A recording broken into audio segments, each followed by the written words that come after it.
के चौक पर, भागलपुर के चौक पर गे भागलपुर के चौक पर। मूर्ति बैठे बे हम मुंगेर जिला के चौक पर, करबै भाषण माई के पिस्टल के नोक पर, करबै भाषण माई के पिस्टल के नोक पर। मूर्ति बैठे बे हम भागलपुर के चौक पर, भागलपुर के चौक पर गे भागलपुर के चौक पर।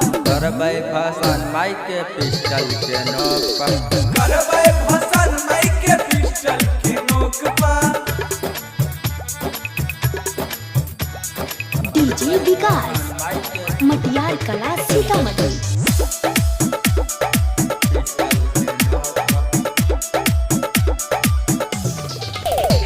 सरस्वती माई के विदाई धूमधाम से करबै गे,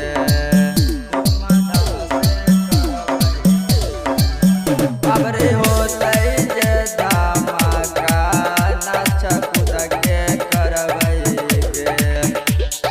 मूर्ति बैठे बे हम भागलपुर के चौक पर, भागलपुर के चौक पर गे भागलपुर के चौक पर। करबै भाषण माई के पिस्टल के नोक पर, करबै भाषण माई के पिस्टल के नोक पर।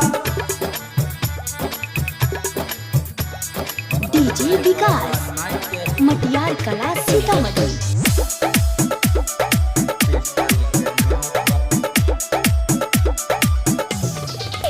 सरस्वती माई के विदाई में हम डीजे बजैबोगे, भाषण में तो तोर सहेली साथ ओकरो नचैबोगे। मूर्ति बैठे बे हम भागलपुर के चौक पर, भागलपुर के चौक पर गे भागलपुर के चौक पर। करबै भाषण माई के पिस्टल के नोक पर, करबै